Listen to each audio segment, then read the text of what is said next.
This is the Film Geeks podcast. Moving on, let's speak about let's get down to the main event of the evening. And first of the first two reviews that we're going to talk about is, let's start with Ghost in the Shell. Arindam and Anir went on to watch it yesterday. Ghost in the Shell is directed by Rupert Sanders and written by Jamie Moss and William Vera and Aaron Kruger. It's based on a Japanese manga of the same name by Masamune Shirao. And there was an amazing anime which came out in the mid-90s, which at least Anir and I are huge fans of. The film stars Scarlett Johansson, Takeshi Kitano, Michael Pitt, Pelio Asbæk, Shin Han, and Juliette Binoche.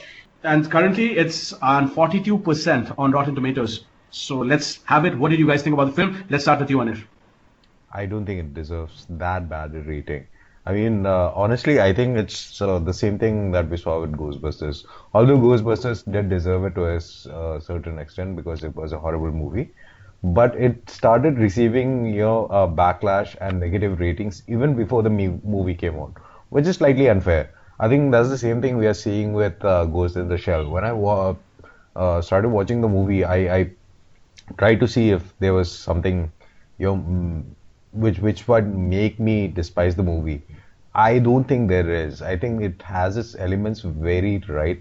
I know there is a lot of hue and cry over the whitewashing of the characters that is there. But if you actually know the TV series, the anime, and you have seen it, then you'll realize one very certain element. It is that even in the anime itself, she actually looks white. It's just that she's speaking Japanese because it was made for a Japanese audience. So people are like, oh, it was played by a Japanese character. It's not supposed to be played by a Japanese character. If you watch the anime carefully, you'll understand that Bitu or Bato or Major is both of them are actually being portrayed as white characters in the anime. So it makes perfect sense that these characters are white. The body suit itself and everything, as I was excited for that thing. I don't think it detracts from anything. The cinematography is brilliant. I know there's certain elements which makes you think like, why are they investing that much time in all these stupid areas which they should not be, more specifically around trying to show Scarlett Johansson's character, trying to explore her more human side. But then again, these are not really bad things if you consider them overall. I really like the way it was picturized. I like the action scenes. They were not fantastic, but again, they were not bad at all. I think it was a movie which I would give a better rating than what it is currently there on IMDb or Rotten Tomatoes. For me, at least, whether you like the movie or you hate the movie, you have to admit that this was a beautiful looking movie. Every shot was framed so well, it was lit so well. I did not expect dystopia to be shown this well. Like in anime, all the stuff looks appealing, right? But they brought out the horror over here, I felt. Like, remember all these, the enhancements, the cyborg enhancement that they get, they look so appealing in the anime. But over here, you can actually see like how freaking terrible they would be to have on you. I really liked what they did, and these guys, they were so, they wanted to emulate so much of the anime itself it showed, and I really like that they went the extra mile into doing all that, because they knew they couldn't do most of it in PG, but I thought they did a very good job trying to pull these off in a PG-13 environment. Like you said, 42% is nowhere where this movie should rest. I think it should be in the 60s or 70s at least. It wasn't a bad adaptation at all. When the first reviews came out, I thought it would be Dragon Ball Evolution level, but it was nothing like that. I really liked Major's character as well. I thought they would rely heavily on the action set pieces, but they tend to focus more on the duality of existence, which they did a bang-up job in the anime as well. And I agree, the third act, like I said, there was a lot of fan service out there, especially like the Spider-Bot, which was there in the third act. From what they showed us, I really liked how they adapted it, and I don't have much complaints regarding the animation, rather than the fact that it could have been better written in the third half especially. And when the big reveal comes in the end, it's a big fuck you in the face of people who said that, you should have cast an anime character.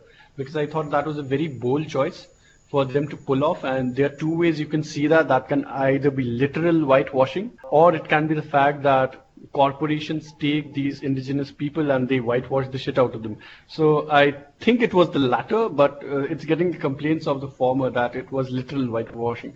So I don't know. What's your take on that, Anir? Yeah, that reveal itself is something that obviously we are not going to spoil right now, but it's I think I'll actually like to think that it's the literal kind. I think what you said about the latter being true is sort of bang on. I never felt for the moment, right? It was cultural misappropriation of sorts. I don't think it was. I think it's very apparent that they knew what they were doing, what Rupert Sanders and his team had in mind. Actually, I know where certain individuals might think that this is actually not the direction that they should have taken. But then again, this is a small point. It completely detracts from what you should actually take away from the movie, which is not about race and all. I mean, look at it this way. Okay, the team itself that is built around the major, right? You have Beat Takeshi, who is one of my absolute favorite actors. And if you see him, he's actually speaking in Japanese. They never bothered to actually give him any lines in English. They are not giving him in lines which he is going to speak in a totally different accent. He's not. He's speaking in his natural language. And then you had a Chinese in that room. You had black guys in that room. You had Juliette Binoche in that room. I mean, it's you. How can you call it cultural misappropriation just because you're attaching this role to a Japanese movie, right? Right, there was so much diversity in that. That was like the first thing that I noticed. Also, I'm not sure about Major because I think Major might have been Japanese. I'm not very sure about that. But Bato, for sure, he was not at all Asian. I think the guy who played it, he's Euron Greyjoy from Game of Thrones. I did not expect someone from like him to be cast in that role, and he was really good over there. Yes, So, I actually agree with you on that one. I think he did a fantastic job. It fit the roles perfectly. Even in the anime, it always seems like he's pining for the girl. And even this, I think that thing actually comes out very naturally, and I think that much is very nice to watch. I thought the CGI was also really well done.